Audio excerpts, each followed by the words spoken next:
मित्रांनो, लिसन टू री ॲप्लिकेशन तुम्हाला सर्व प्रकारचे स्पर्धा परीक्षांसाठी आवश्यक असणारे ऑडिओ बुक्स, ऑडिओ नोट्स आणि इतर मटेरियल देखील उपलब्ध करून देते. धडा 3 जैवविविधता. मुंग्यांच्या 20,000 प्रजाती, भुंग्यांच्या 3,00,000 प्रजाती, माशांच्या 28,000 प्रजाती आणि ऑर्किडच्या जवळपास 20,000 प्रजाती आहेत. ही चकित करणारी गोष्ट आहे. पर्यावरणशास्त्रज्ञ व उत्क्रांतीचा अभ्यास करणारे जीवशास्त्रज्ञ या जैवविविधतेचे महत्त्व समजून घेण्याचा प्रयत्न करीत आहेत. सुमारे 1.8 दशलक्ष प्रजाती नोंदविण्यात आल्या आहेत. आत्तापर्यंत माहिती नसलेल्या प्रजातींचा शास्त्रज्ञ आजही शोध घेत आहेत. जैवविविधता म्हणजे काय? पृथ्वीवरील सजीवसृष्टीची विविधता आणि व्याप्ती म्हणजेच जैविक विविधता किंवा जैवविविधता. जैवविविधता म्हणजे सजीवांच्या सर्व प्रजाती, त्यांची जनुके आणि त्या भागातील परिसंस्था होय. जैवविविधता ही सुमारे 3,000 दशलक्ष वर्षाच्या उत्क्रांतीचे फलित आहे. जीवसृष्टी मानवाला जगण्यासाठी अगदी आवश्यक असलेल्या गोष्टी पुरविते. ही जीवसृष्टी सशक्त आणि कार्यक्षम राहिली तरच मानवाचे अस्तित्व टिकेल. जीवित प्राणीमात्रांची ही विविधता एक प्रबळ प्रणाली तयार करते आणि प्रत्येक संस्कृतीने आपल्या वाढ व विकासासाठी तिचा उपयोग केला आहे. निसर्गातील या विविधतेने पृथ्वीच्या जीवशास्त्रीय संपत्तीचा मानवतेच्या लाभासाठी उपयोग होण्यास मदत झाली आहे आणि विकासाच्या प्रक्रियेचा ती एक अविभाज्य हिस्सा झाली. ज्यांनी निसर्गाने प्रदान केलेल्या या औदार्याचा काळजीपूर्वक उपयोग केला त्यांचे अस्तित्व शाश्वत झाले. जे अतिवापर किंवा गैरवापर करतील त्यांचा विनाश होईल. कोट्यावधी वर्षांचा संचित वारसा आपण झपाट्याने गमवत आहोत. आपल्या अस्तित्वातील मूळ असलेल्या जैवविविधतेकडे आपण दुर्लक्ष करत आहोत. वेगवेगळ्या सजीवांच्या विविधतेत सुरू झालेल्या घसरणीमुळे संपूर्ण जीवसृष्टीवर गंभीर दुष्परिणाम होणे अटळ आहे. बदल हा निसर्ग नियम आहे. वेगवेगळ्या सजीवांचे वेगवेगळे आकार, रचना, संरक्षणात्मक यंत्रणा, खाण्याच्या सवयी व जीवनचक्रे असतात. आपल्या सभोवताली असणाऱ्या सर्व वनस्पती आणि प्राणीमात्रांमध्ये आपल्याला अशी विविधता आढळते. त्यांची यादी करा. जैवविविधतेचे स्तर.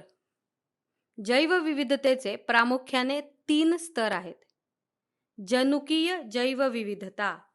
एखाद्या प्रजातीच्या सजीवामधील अनुवांशिक फरक म्हणजे जनुकीय विविधता होय. हा अनुवांशिक फरक म्हणजे संपूर्ण जीन म्हणजे जनुक वेगळे असते किंवा गुणसूत्राच्या रचनेत फरक असतो. जनुकीय विविधतेमुळे जनसंख्येला एखाद्या पर्यावरणाशी जुळवून घेणे सोपे जाते. ते विविध जाती निर्माण होण्यासाठी सुद्धा जबाबदार असते. काही विविधता सहजगत्या दिसून येते. यामध्ये आकार, चव, रंग, वास इत्यादी. उदाहरणार्थ तांदूळ व गव्हाच्या अनेक जाती, त्याशिवाय पिकांच्या नवीन जाती व पाळीव प्राण्यांच्या नवीन पैदाशीसाठी मानवाकडून एखाद्या प्रजातीतील गुणसूत्रात मुद्दाम बदल केला जातो. यामुळे पिकांच्या नवीन जाती व पाळीव प्राण्यांच्या नव्या जाती निर्माण होतात. प्रजातीमधील जैवविविधता. विशिष्ट भागामध्ये आढळून येणाऱ्या प्रजातीमधील विपुलतेमधला फरक. एखाद्या विशिष्ट प्रदेशातील प्रजातीमधील विविधता म्हणजे प्रजातीय विविधता. नैसर्गिक उत्क्रांती होत गेल्यामुळे इतक्या प्रजाती निर्माण झाल्या आहेत. परिसंस्था जैवविविधता. या पृथ्वीवर असणाऱ्या परिसंस्थांमधील विविधता म्हणजे परिसंस्थेची विविधता होय. जंगले, गवताळ प्रदेश, तळे, नदी, समुद्र ही काही परिसंस्थेची उदाहरणे आहेत.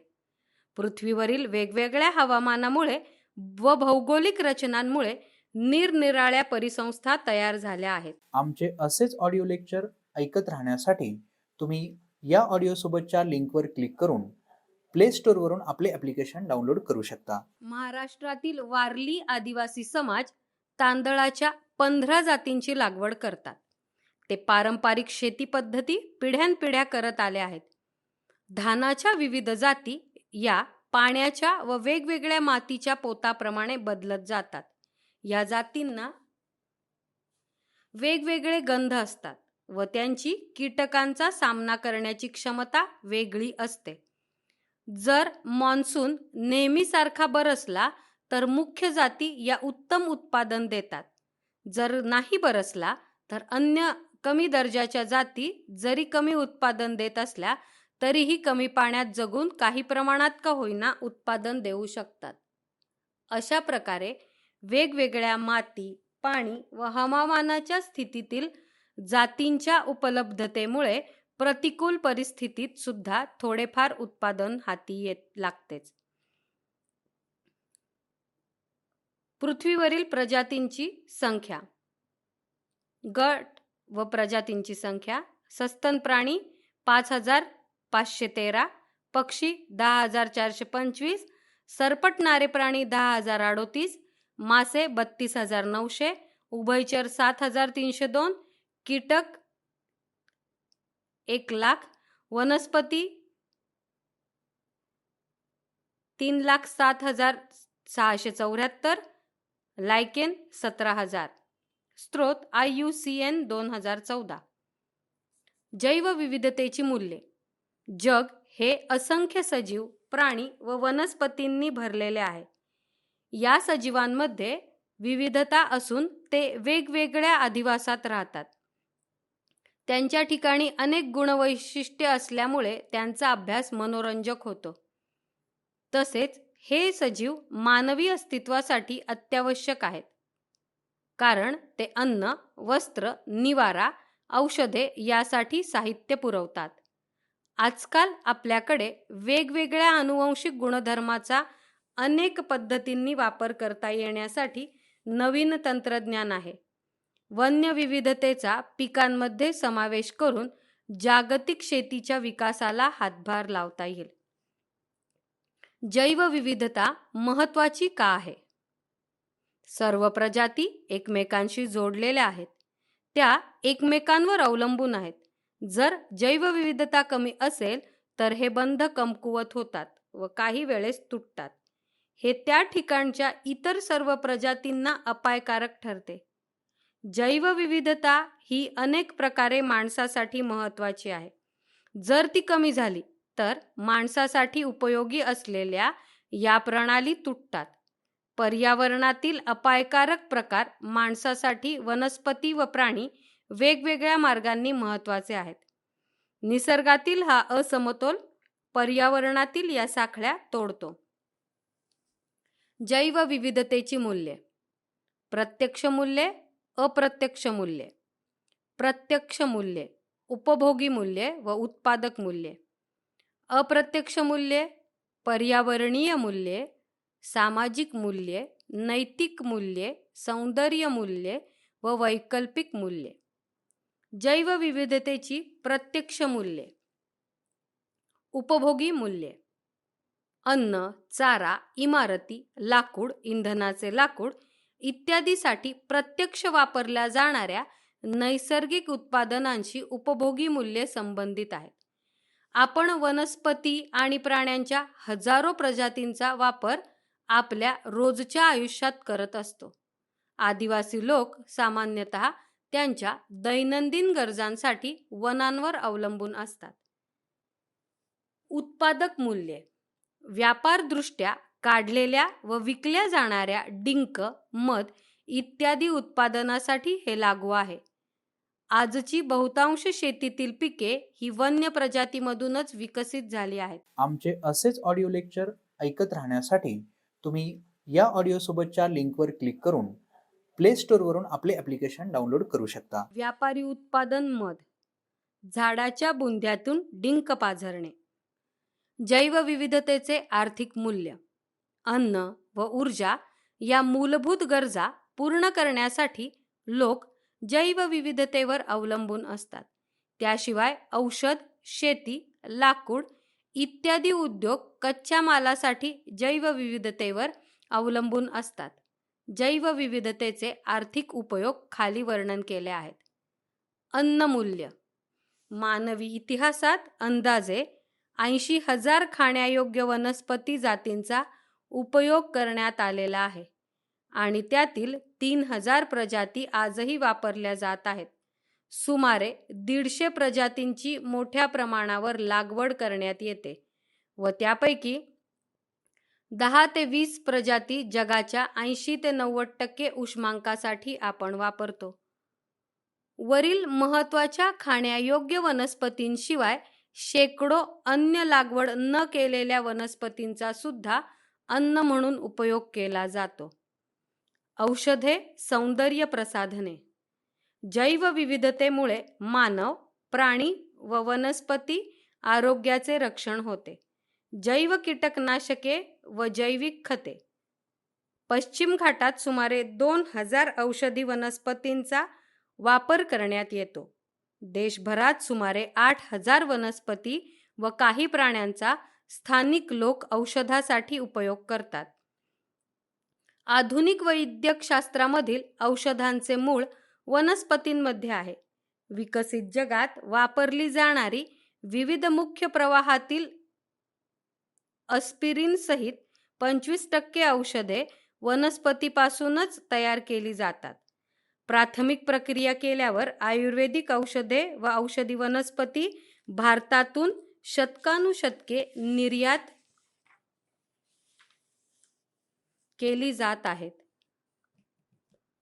अलीकडील काही वर्षांमध्ये या व्यापाराचे प्रमाण भरपूर वाढले आहे.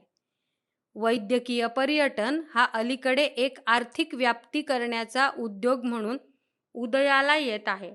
यामध्ये स्वदेशी उपचार पद्धतींना महत्त्व प्राप्त झाले असून आयुर्वेदीय व अन्य पौरात्य वैद्यकीय शाखांची उपचार पद्धती लोकांना दिली जाते. धागे. कापूस, ताग, जवस, घायपात, वेत, आंबाडी, नारळाच्या काथ्या, बांबू व अन्य गवत हे नैसर्गिक धाग्यांचे स्रोत आहेत. ते स्थानिक अर्थव्यवस्थेत व कारखान्यात सुतळी, दोरखंड, दोर, कपडा अशा वेगवेगळ्या स्वरूपात हे नैसर्गिक धागे वापरतात. तसेच ते पोती व गोण्या यांच्यात वेस्टर्न पॅकेजिंग वस्तू म्हणून वापरतात. तसेच गालिच्याच्या मागचे अस्तर म्हणूनही हे धागे वापरतात. जैव इंधन. भारतातील बहुतांशी ग्रामीण लोकसंख्या इंधनासाठी जळाऊ लाकडावर अवलंबून आहे. बायोगॅस, बायोडिझेल व इथेनॉल यांना सुद्धा आर्थिक महत्त्व प्राप्त होत आहे. ही सर्व इंधने जैवस्त्रोतांपासून म्हणजे वनस्पतींपासून तयार होतात. जेट्रोफा व करंज या 2 वनस्पती प्रजातींचा उपयोग जैव इंधन म्हणून तयार करण्यासाठी होतो. भारतामध्ये जेट्रोफा व करंज वनस्पतींच्या अधिकाधिक जैव इंधन देणाऱ्या जातींचा शोध वैज्ञानिक घेत आहेत. अलीकडे शेवाळाचा वापर सुद्धा संभाव्य इंधन म्हणून करण्यावर वैज्ञानिक संशोधन करीत आहेत. बांधकाम साहित्य. बांबू, गवत, टणक झाडे, इमारती, लाकूड, नारळाच्या झावळ्या स्थानिक परिसरातूनच मिळते. घरासाठीचे बांधकाम साहित्य स्थानिक परिसरातूनच येते. अनेक देशांमध्ये बांबूची आणि इमारतीसाठी लागणाऱ्या लाकडाची लागवड मोठ्या प्रमाणात करण्यात येते. आमचे असेच ऑडिओ लेक्चर ऐकत राहण्यासाठी तुम्ही या ऑडिओसोबतच्या लिंकवर क्लिक करून प्ले स्टोअरवरून आपले ॲप्लिकेशन डाउनलोड करू शकता. जगातील बहुतांशी इमारतीसाठी लागणारी लाकडे अजूनही वनातूनच येतात. पर्यटन. आजकाल नैसर्गिक पर्यटन जगभरात वाढले आहे. जगभरामध्ये पर्यटनामुळे लाखो लोकांना रोजगार मिळाला आहे. उदाहरणार्थ, मुंबईच्या सीमेवरील संजय गांधी राष्ट्रीय उद्यानाला दरवर्षी सुमारे 15 लाख पर्यटक भेट देतात. नैसर्गिक पर्यटनामुळे आर्थिक उत्पादनात वाढ होते. ताडोबा अंधारी व्याघ्र प्रकल्पास दरवर्षी 30 लाखापेक्षा जास्त पर्यटक भेट देतात. त्यामुळे सरकारसाठी लाखो रुपयांचा महसूल निर्माण होतो. जैवविविधतेची अप्रत्यक्ष मूल्ये. जैवविविधता एक नैसर्गिक चक्राचा भाग.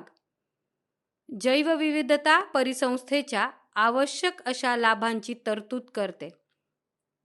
पृथ्वीवरील मानवी अस्तित्वाला पाठबळ मिळेल अशी परिस्थिती निर्माण करण्याच्या जैवविविधतेच्या पद्धती आहेत.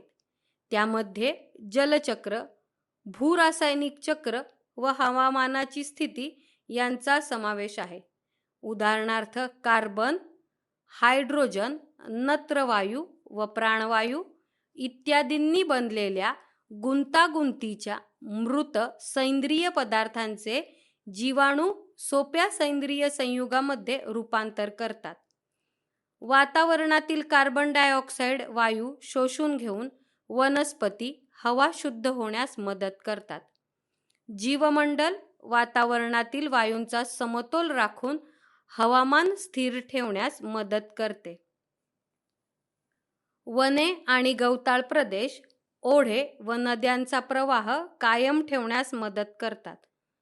भूजलाचे पुनर्भरण होण्यास व मातीची धूप घटवण्यात सुद्धा त्यांचे सहाय्य होते. एखादा प्रदेश जेव्हा झाडांनी व वनांनी आच्छादलेला असतो तेव्हा पावसाचे पाणी जमिनीत झिरपते. मुळे मातीला घट्ट धरून ठेवून मातीची धूप होऊ देत नाहीत. पर्यावरणाचा समतोल बिघडल्यास किंवा घटल्यास त्याचा आपल्या सभोवतालच्या नैसर्गिक पर्यावरणाच्या कार्यावर विपरीत परिणाम होत असतो. मातीची उत्पादकता कमी होणे, धूप होणे, पाणी धरून ठेवण्याची व पुनर्भरण क्षमता घटणे ही बदलांची काही उदाहरणे आहेत. पर्यावरणाची प्रदूषके शोषून घेण्याची किंवा त्यांना पसरवून ठेवण्याची क्षमता घटल्यामुळे पर्यावरणात विषारी पदार्थांचे प्रमाण वाढते. जैवविविधतेचे पर्यावरणीय मूल्य. प्रजातींचे परस्परावलंबन. परिसंस्थेत किंवा अधिवासात विशिष्ट भूमिका निभावण्यासाठी अनेक प्रजातींची उत्क्रांती होते. अनेक प्रजाती स्वतःच्या अस्तित्वासाठी तसेच अन्नसाखळी व अन्नजाळे याच्या माध्यमातून एकमेकांवर अवलंबून असतात. त्याशिवाय परागीकरण, बीज प्रसार इत्यादी भूमिका सुद्धा त्यांना निभवायच्या असतात. सजीव प्राणी त्यांचे एकमेकातले संबंध जसे सहजीवन, भक्ष्य पकडणे, अन्नसाखळी व अन्नजाळे हे सर्व जैवविविधतेचे पैलू आहेत. या जैवविविधतेची देखभाल ती आहे त्या परिस्थितीत राहणे व पुढे पुढे उत्क्रांती होत जाणे. या सर्व गोष्टींसाठी वरील पैलू महत्त्वाचे ठरतात. सामाजिक मूल्ये. पारंपरिक समाजांनी जगातील विविध भागांमधील जैवविविधता मोठ्या प्रमाणावर जपून ठेवली आहे. त्या ठिकाणचे लोक त्यांच्या स्वतःच्या लाभासाठी वनांचे नेहमीच रक्षण करतात. पुरातन काळी भारतात वनस्पती व प्राण्यांना अतिशय महत्त्व व मानाचे स्थान होते. पिंपळ, वड व तुळस अशा झाडांना आजही पवित्र मानले जाते व त्यांची पूजा केली जाते. एखाद्या परिसंस्थेत प्रक्रिया व जैवविविधता या दोन्हींमधील संबंधावर मानवी गोष्टी, काही कृती अवलंबून आहेत. जैवविविधतेची हानी झाल्यास परिसंस्थेच्या कार्यातील ऊर्जेचे प्रवाह व जैवभूरासायनिक चक्र यावर घातक परिणाम संभवतात. नैतिक मूल्ये. जैवविविधतेची हानी रोखण्याची नैतिक जबाबदारी आता सर्वात मोठी आहे. कारण जैवविविधतेची हानी ही कायम स्वरूपाची असते आणि नष्ट झालेली जैवविविधता पुन्हा निर्माण करता येत नाही. नैतिकता आपल्याला सर्व प्रकारच्या जीवांचे रक्षण करण्यास व त्यांना आवश्यक असा कोणताही त्रास न देण्यास शिकवते. काही लोक प्राण्यांची शिकार करण्यास आनंद मानतात व काही वेळेस त्यांच्या काही कृतीमुळे पर्यावरणाला हानी पोहोचवतात व प्रदूषित करतात. आमचे असेच ऑडिओ लेक्चर ऐकत राहण्यासाठी तुम्ही या ऑडिओसोबतच्या लिंकवर क्लिक करून प्ले स्टोअरवरून आपले ॲप्लिकेशन डाउनलोड करू शकता. सौंदर्य मूल्य. मधुर गाणारे पक्षी, वेगवेगळे आवाज व दाट जंगलाशिवाय हे जग माणसांसाठी राहायला अयोग्य होईल. वन्यजीवांच्या असण्याने लोकांना आनंद वाटतो. जैवविविधतेच्या सौंदर्य मूल्याचे अनेक लोकगीते, लोककला व कहाण्यांमध्ये सुंदर वर्णन करण्यात आले आहे. त्यामध्ये त्या सौंदर्य मूल्यांचा लोकांच्या मनावर असलेला परिणाम दिसून येतो. वैकल्पिक मूल्य. मानवाला भविष्यात आर्थिक लाभ मिळवून देण्याच्या या प्रजातीकडे असलेल्या संभाव्यतेला वैकल्पिक मूल्य म्हणतात. कर्करोग व एड्स सारख्या भयानक रोगांशी लढा देऊन ते रोग बरे करण्यासाठी नव्या प्रजाती शोधण्याचे काम जैवतंत्रज्ञ करीत आहेत. हे वैकल्पिक मूल्याचे उदाहरण आहे. भारत एक बहुविध जैवविविधता असलेला देश. जगातील 17 सर्वोत्कृष्ट बहुविध जैवविविधता असणाऱ्या देशांमध्ये भारताची गणना केली जाते. भारतातील सुमारे 1,15,000 झाडांच्या व प्राण्यांच्या प्रजाती शोधून त्यांचे विवरण उपलब्ध करण्यात आले आहे. वनस्पतींच्या बाबतीत देशात 45,000 प्रजाती असून जगाच्या एकूण वनस्पतींच्या संख्येपैकी त्या 15% आहेत. ईशान्य भारतात देशातील ऑर्किडच्या प्रजातींचा वैशिष्ट्यपूर्ण खजिना आहे.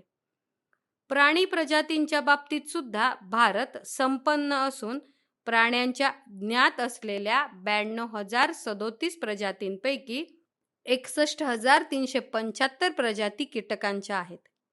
फक्त एखाद्या विशिष्ट प्रदेशातच आढळणारे प्राणी म्हणजे प्रदेश विशिष्ट प्राणी एंडेमिक सरपटणारे प्राणी आपल्याकडे 33% आहेत, तर उभयचर एंडेमिक प्राणी 62% आहेत.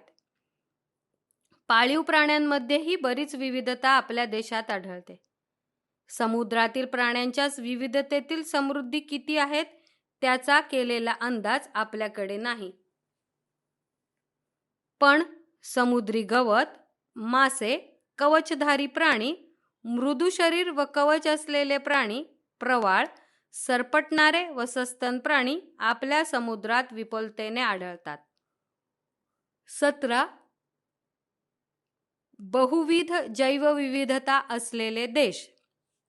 Mexico, Colombia, Ecuador, Peru, Brazil, Papua New Guinea, Madagascar, चीन, भारत, मलेशिया, इंडोनेशिया, ऑस्ट्रेलिया, दक्षिण Africa, USA, Philippines, Venezuela, Democratic Republic of काँगो. अतिसंवेदनशील क्षेत्रे. अतिसंवेदनशील क्षेत्रे हे प्रदेशनिष्ठ प्रजातींचे कमालीचे वैविध्य असलेले परंतु सतत धोक्याच्या छायेत वावरत असलेले प्रदेश असतात. जगामध्ये अशी एकूण 35 अतिसंवेदनशील क्षेत्रे आहेत. त्यापैकी भारतात 2 म्हणजे पश्चिम घाट व पूर्व हिमालय हे 2 जैवविविधतेचे अतिसंवेदनशील प्रदेश आहेत. भारतीय अनुवंशिकता केंद्र हे जगातील 17 बहुविध जैवविविधता विभागांपैकी एक आहे. इथे 20 पेक्षा जास्त प्रजातींचे वनप्रजातींपासून खाण्यायोग्य पिकांच्या जातींमध्ये रूपांतर केले आहे. येथे 49,000 पेक्षा जास्त वनस्पतींच्या प्रजाती आहेत. 18,000 प्रजाती या उच्च वर्गातील झाडांच्या आहेत. यात 166 मुख्य व इतर पिके तसेच 326 हे त्यांचे वन्य जाती आहेत. हजारो वन्य खाद्य झाडांच्या प्रजाती स्थानिक आदिवासी जमाती व्यापक प्रमाणावर खाद्य म्हणून वापरतात. यामध्ये कंदमुळाच्या 145, पालेभाज्यांच्या 521, फुलांच्या 101, फळांच्या 647, बिया व शेंगांच्या 118 प्रजाती समाविष्ट आहेत. त्याशिवाय वंशवनस्पतीय उपयोगासाठी सुमारे 9,500 वनस्पतींच्या प्रजाती नोंदवल्या गेल्या असून त्यापैकी 7,500 या वंश औषधीय महत्त्वाच्या व 3,900 या बहुविध खाद्य महत्त्व असलेल्या प्रजाती आहेत. जैवभौगोलिक विभाग. भारताला 10 प्रमुख जैवभौगोलिक विभागामध्ये विभागले आहे. हे भौगोलिक निकषांवर आधारित आहे, ज्यात हवामान, पाऊस आणि तापमान, मातीची वैशिष्ट्ये, वनस्पतीचे स्वरूप व तेथील वन्य प्रजातींची विविधता या गोष्टी येतात. अशा प्रकारे निसर्गाच्या अजैविक आणि जैविक दोन्ही गोष्टींचा विचार केला जातो. भारतात या जैवभौगोलिक क्षेत्रांचा वापर शेती, पशुपालन आणि शहरीकरणासाठी केला आहे. हे जैवभौगोलिक विभाग सांस्कृतिक भूगोलाशी निगडित आहेत. भारतात उंच हिमालय पर्वत, प्रमुख नद्यांची खोरी, निमवाळवंटी जमीन, डोंगराळ प्रदेश आणि किनारे आहेत. जैवभौगोलिक संदर्भात पाहिल्यास जंगली व लागवड करण्याजोग्या वनस्पती व जंगली व पाळीव प्राणी यांची विविधता ही त्या प्रदेशानुरूप आहे. या विविधतेमुळे भारताचे 10 जैवभौगोलिक विभाग झाले आहेत. यांच्यामुळेच एक बहुविध जैवविविधता असलेला देश असा दर्जा मिळाला आहे. हिमालयाच्या पलीकडील ट्रान्स हिमालय, हिमालयीन, भारतीय वाळवंट, निम्न वाळवंटी, पश्चिम घाट, दख्खन पठार, गंगेचा सपाट प्रदेश, ईशान्य भारत, बेटे आणि समुद्रकिनारे. पश्चिम घाटाबाबतची माहिती. पश्चिम घाटांच्या पर्वतरांगा या भारताच्या पश्चिम किनाऱ्याला समांतर अशा 1600 किलोमीटर लांबीच्या आहेत. सुमारे 1,40,000 चौरस किलोमीटरच्या क्षेत्र व्यापणाऱ्या या डोंगर रांगा अनेक प्रदेश, विशिष्ट वनस्पती व प्राण्यांच्या प्रजातीचे माहेरघर आहेत. जैवविविधतेच्या दृष्टिकोनातून हा जगातील एक अतिसंवेदनशील प्रदेश आहे. पश्चिम घाट हा गुजरात, महाराष्ट्र, गोवा, कर्नाटक, केरळ व तमिळनाडू येथून सुरू होऊन केरळ येथे समाप्त होतो. महाराष्ट्रामध्ये पश्चिम घाटाला सह्याद्री हे स्थानिक नाव आहे. जैवविविधतेला असलेले धोके. जगातील अनेक परिसंस्था सुदृढ, समतोल व जोमदार ठेवण्यासाठी पृथ्वीवरील सर्व वन्य प्रकारातील प्रजाती महत्त्वाच्या आहेत. जैवविविधतेत घट होण्याची खालील महत्त्वाची कारणे आहेत. अधिवासाची हानी व विखंडन, अधिवास ऱ्हास, संसाधनांचे अतिशोषण, शेती बदल व नागरिकीकरण ही जैवविविधतेची हानी होण्याची मुख्य कारणे आहेत. त्याचा परिणाम म्हणून अधिवासाचे विखंडन झाल्यास विलग झालेले जमिनीचे तुकडे भविष्यात प्रजातींच्या संख्येचा भार पेलू शकणार नाहीत. विविध मानवी उपक्रमांमुळे जेव्हा मोठ्या अधिवासाचे लहान तुकड्यांमध्ये विखंडन होते, तेव्हा मोठे क्षेत्रफळ लागणारे सस्तन प्राणी व पक्षी यांची संख्या कमी होते व ते नामशेष होऊ शकतात. मोठ्या स्थलांतराची सवय असलेल्या काही विशिष्ट प्राण्यांवर विपरीत परिणाम होऊन त्यांची संख्या घटू लागते. अतिशोषण, शिकार, मासेमारी व चराई यांच्या अतिरेकामुळे व अति मोठ्या प्रमाणात पिके घेण्यामुळे जैवविविधतेचे मोठे नुकसान होत आहे. परकीय प्रजाती. जन्मापासून तेथे नसलेल्या प्रजाती एखाद्या परिसंस्थेत आणल्यास प्रदेशनिष्ठ वन्यजीवांना धोका निर्माण होऊ शकतो.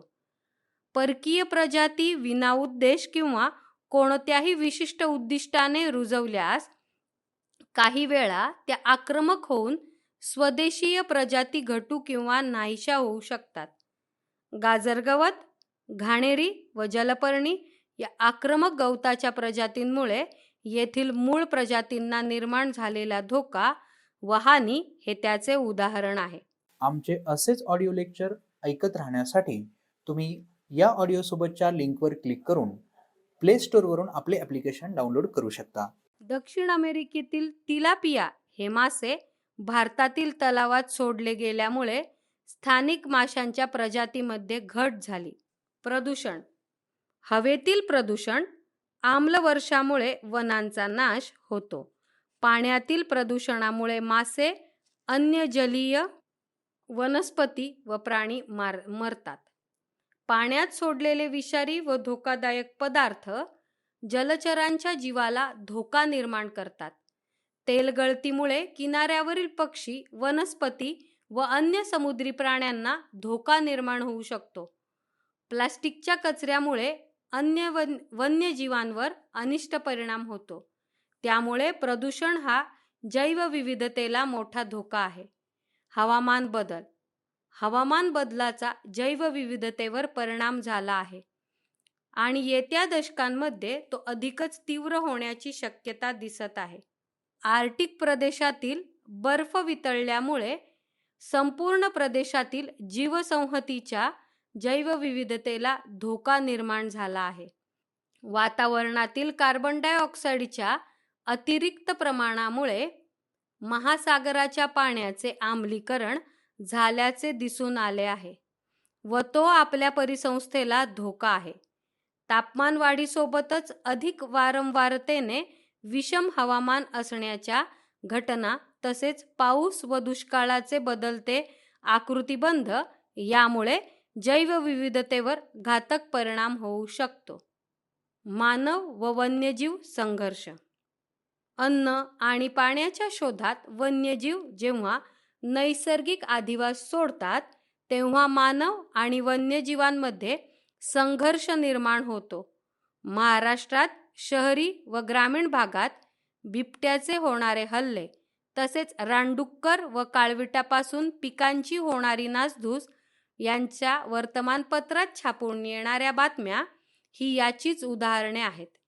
मध्य भारतात मोहाच्या फुलांच्या काढणीच्या वेळीस काळी अस्वले हमखास हल्ले करतात. वन्यजीवांच्या अधिवासावर मानवाचे वाढते आक्रमण हे अशा संघर्षाचे मुख्य कारण आहे. त्यामुळे प्राण्यांच्या अधिवासाचे तुकडे पडून त्यांचे विखंडन होते. मोठे पल्ले पार करणारे प्राणी जसे की हत्ती, प्राण्यांच्या जोडमार्गाचा झालेला ऱ्हास, स्थलांतरित वाटांचा ऱ्हास यामुळे मानव व वन्यजीव यांच्यात संघर्ष निर्माण होतो. वनांची आच्छादित क्षेत्रे नाहीशी झाल्यामुळे वन्यजीव अधिवासातील अन्न व पाणी सुद्धा नाहीसे होते. याचा परिणाम म्हणजे संरक्षित क्षेत्राची बाहेरची पिके नाश पावतात. जैवविविधतेचे संवर्धन. निसर्गातील समतोल अबाधित ठेवण्यासाठी व जैवविविधता राखण्यासाठी नैसर्गिक संसाधनांचे नियोजनबद्ध व्यवस्थापन म्हणजे संवर्धन. सध्याच्या पिढीच्या गरजा पूर्ण होऊन भविष्यातील पिढ्यांसाठी सुद्धा पुरेशी संसाधने उपलब्ध होतील अशा पद्धतीने नैसर्गिक संसाधनांचा उपयोग करणे याचाही संवर्धनात समावेश होतो. जैवविविधतेचे संवर्धन खालील कारणांसाठी महत्त्वाचे आहे. एखाद्या प्रजातीच्या अनुवांशिक विविधतेची हानी टाळणे, एखाद्या प्रजातीला नामशेष होण्यापासून वाचवणे, परिसंस्थेचे नुकसान आणि अधोगती थांबवणे. जैवविविधता संवर्धन पद्धती. संवर्धनाच्या उपाययोजनांचे खालीलप्रमाणे 2 भाग पडतात. मूळ स्थानी संवर्धन. या संवर्धनात प्राणी व वनस्पतींचे त्यांच्या मूळ स्थितीतील अधिवासात किंवा संरक्षित विभागात संरक्षण केले जाते. संरक्षित विभाग हे जैवविविधतेचे संरक्षण करण्यासाठी राखीव ठेवलेली जमीन किंवा समुद्र असू शकतो. आपली राष्ट्रीय उद्याने किंवा अभयारण्य यांच्याद्वारे जैवविविधतेचे संरक्षण व संवर्धन केले जाते. आमचे असेच ऑडिओ लेक्चर ऐकत राहण्यासाठी तुम्ही या ऑडिओ सोबतच्या लिंकवर क्लिक करून प्ले स्टोअरवरून आपले ॲप्लिकेशन डाउनलोड करू शकता. मूळ स्थानाबाहेरील संवर्धन. वनस्पती व प्राण्यांचे त्यांच्या मूळ स्थितीतील अधिवासाच्या बाहेरील संवर्धन यामध्ये वनस्पती उद्यान, प्राणी संग्रहालय, गुणसूत्र कोश, बियाणे कोश, उती मशागत व निम्नताप संवर्धन समाविष्ट आहे. मूळस्थानी संवर्धन पद्धती. अधिवासाचे संरक्षण. प्रातिनिधिक परिसरातील अधिवासाचे संरक्षण हा प्रजातींच्या संरक्षणाचे मुख्य उद्दिष्ट आहे. सद्यस्थितीत भारतात 104 राष्ट्रीय उद्याने, 551 अभयारण्ये, 18 सुरक्षित क्षेत्र, 50 व्याघ्र प्रकल्प व 32 हत्ती प्रकल्प आहेत. भारत सरकारच्या पर्यावरण व वन मंत्रालयाने सखोल संवर्धन व व्यवस्थापनासाठी 27 पाणथळ जमिनी, 30 खारफुटीची वने व 4 प्रवाळ द्वीप निर्धारित केले आहेत. राष्ट्रीय उद्याने व वन्यजीव अभयारण्ये. वन्यजीवांचे त्यांच्या मूळ स्थितीतील अधिवासात संवर्धन करण्यासाठी अनेक राष्ट्रीय उद्याने व वन्यजीव अभयारण्ये स्थापन करण्यात आली आहेत.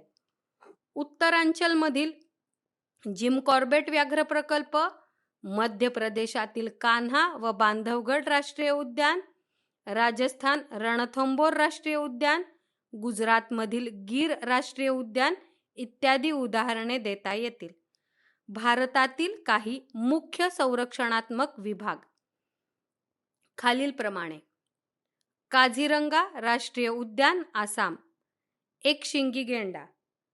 मानस राष्ट्रीय उद्यान आसाम, जंगली म्हैस.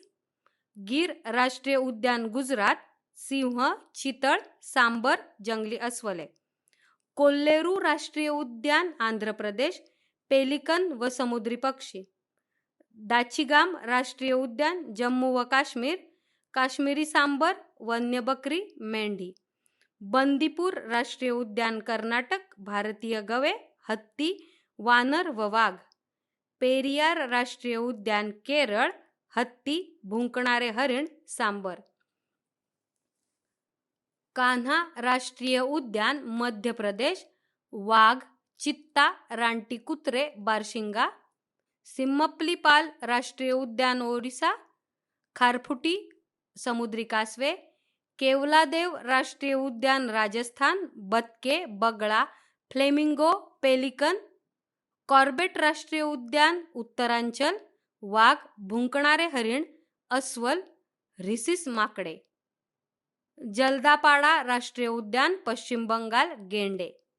महाराष्ट्रातील व्याघ्र प्रकल्प. भूतपूर्व पंतप्रधान इंदिरा गांधी यांनी व्याघ्र प्रकल्पांच्या अंतर्गत व्याघ्र अभयारण्ये सुरू केली.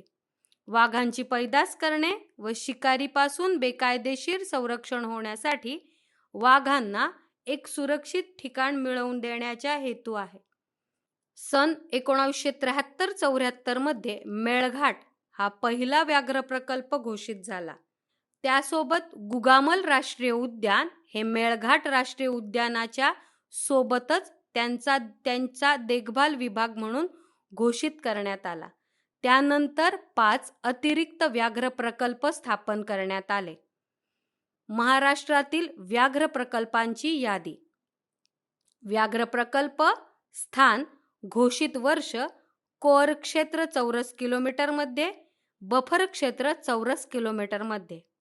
मेळघाट अमरावती 1974, क्षेत्र 1500 चौरस किलोमीटर, बफर क्षेत्र 1268 चौरस किलोमीटर.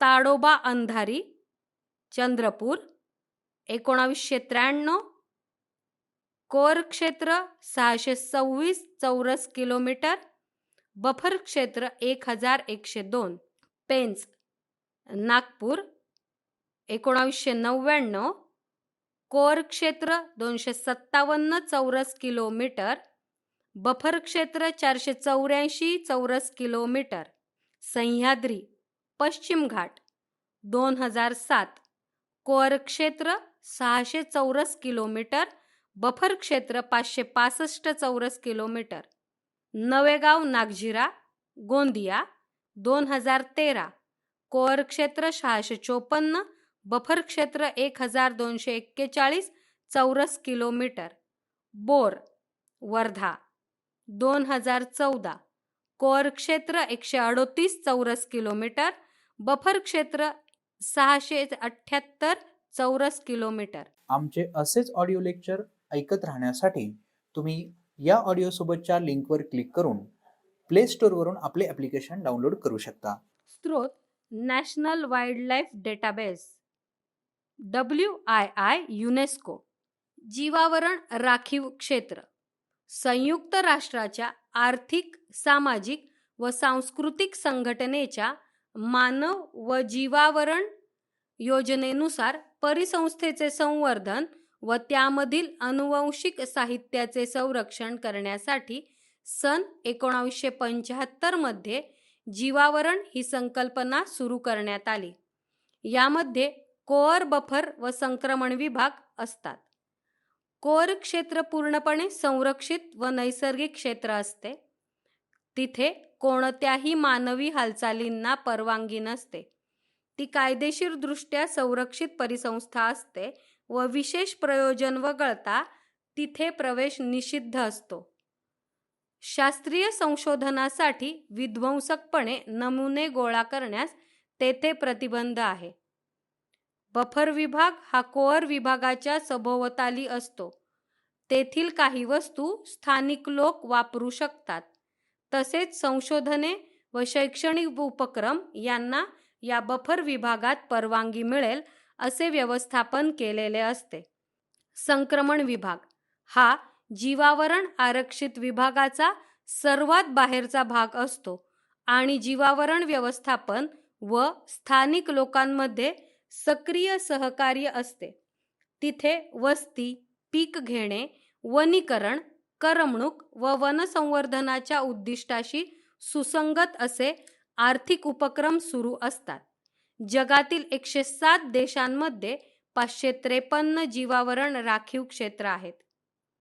जीवावरण राखीव विभागाची मुख्य कार्ये खालीलप्रमाणे: संवर्धन, प्रतिरूपे, भूभाग, विविध प्रकारच्या परिसंस्था, प्रजाती व अनुवांशिक संसाधनांचे दीर्घकालीन संवर्धन.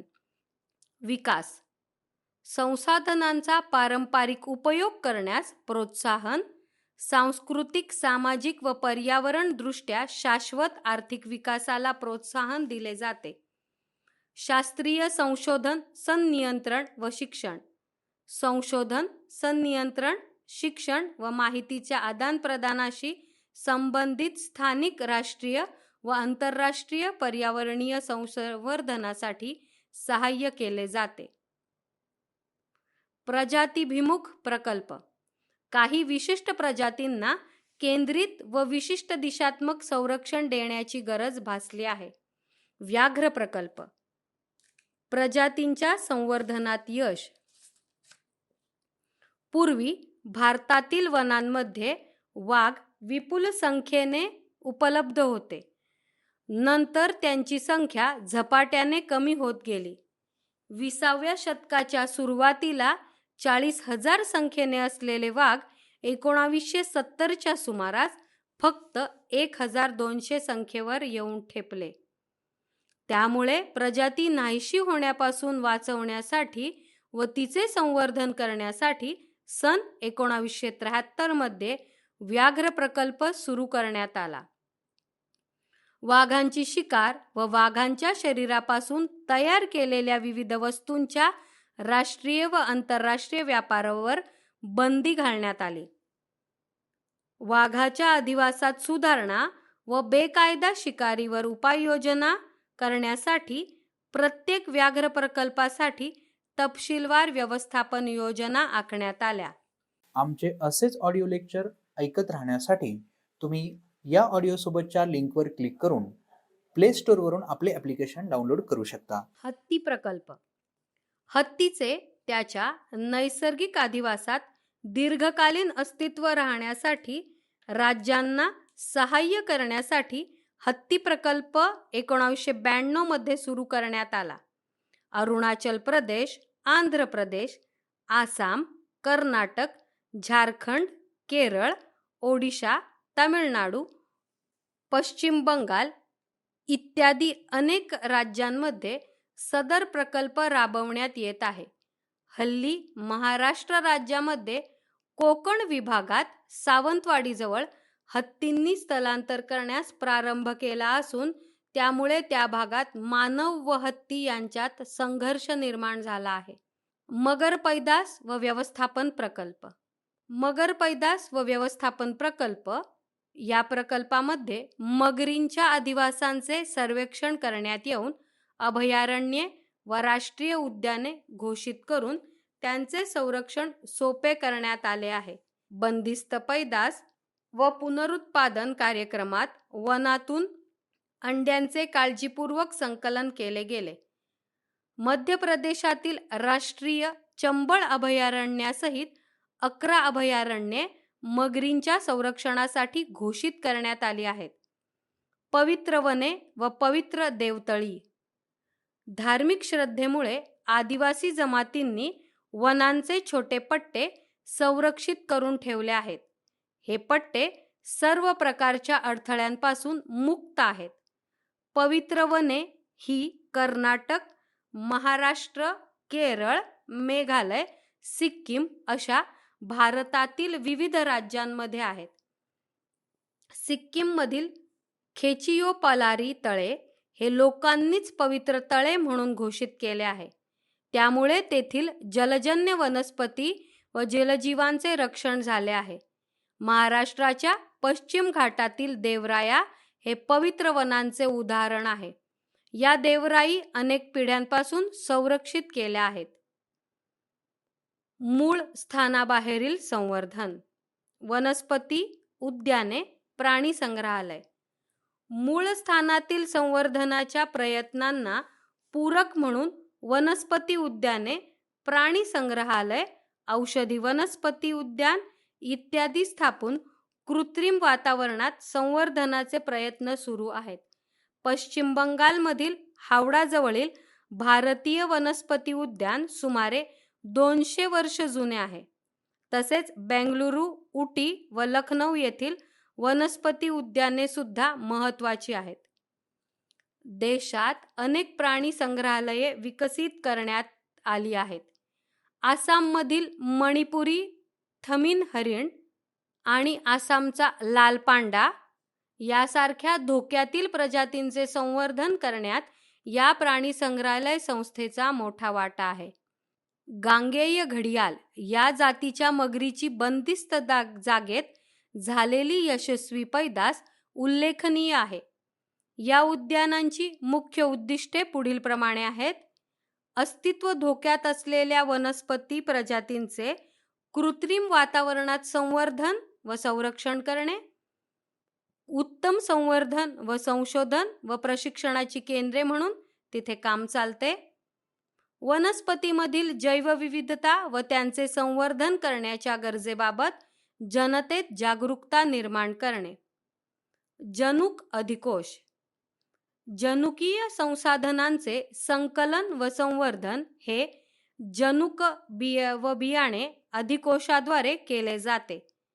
नवी दिल्ली येथील राष्ट्रीय वनस्पती जनुकीय संसाधन केंद्र NBPGR हे पिकांच्या, रोपांच्या, वन्य जातीच्या तसेच पिकांच्या आधुनिक वाणाचे बियांच्या स्वरूपात संवर्धन करते. तसेच हरियाणातील कर्नाल येथील राष्ट्रीय पशुजनुकीय संसाधन केंद्र NBAGR हे पाळीव प्राण्यांची जनुकीय सामग्री संवर्धित करते. लखनौ येथील राष्ट्रीय मत्स्यबीज संसाधन केंद्र NBFGR हे माशांची जनुकीय सामग्री संवर्धित करते. निम्न ताप संवर्धन ही पद्धत विशेष करून वनस्पतीजन्य पिकांचे संवर्धन करण्यास उपयुक्त असते. निम्न ताप संवर्धन म्हणजे द्रव नायट्रोजनच्या तापमानाला उणे 196 अंश सेल्सिअस केलेले जैविक पदार्थांचे जतन. त्यामध्ये सर्व चयापचय क्रिया बंद केल्या जातात. रेणू स्तरावर संवर्धन. रेणू स्तरावर जीवद्रव्यांचे संवर्धन आता शक्य झाले असून ते सर्वांचे लक्ष वेधून घेत आहे. क्लोन DNA व मूळ स्वरूपात सामग्री असलेले DNA या दोन्हींचा जनुकीय संवर्धनासाठी उपयोग होतो. जनुक अधिकोशात साठवणूक केलेली मौल्यवान जनुकविधांचे प्रतिरूपण झालेली सामग्री ही सर्व DNA लायब्ररी स्त्रोत म्हणून वापरता येते. यामधून संबंधित जनुक किंवा त्यांचे समुच्चय पुन्हा प्राप्त करता येतात. कायदेशीर उपाययोजना. वाघाची हाडे, गेंड्यांची शिंगे, हस्तिदंत, कातडी, कस्तुरी, मोरपिसे इत्यादी अवयवांना बाजारात मागणी असल्यामुळे वन्यजीवांची शिकार केली जाते. बेकायदेशीर शिकार व व्यापारावर प्रतिबंध घालण्यासाठी वन्यजीव संरक्षण कायदा 1972 मध्ये दंड किंवा शिक्षेच्या तरतुदी करण्यात आल्या आहेत. यामुळे शिकार व अवैध व्यापाराला आळा बसतो. लिसन टू ॲप्लिकेशन तुम्हाला सर्व स्पर्धा परीक्षांसाठी आवश्यक असणारी ऑडिओ नोट्स, ऑडिओ बुक्स आणि इतर मटेरियल देखील उपलब्ध करून देते. चला तर मित्रांनो, भेटूयात पुढच्या लेक्चरमध्ये. तोपर्यंत धन्यवाद.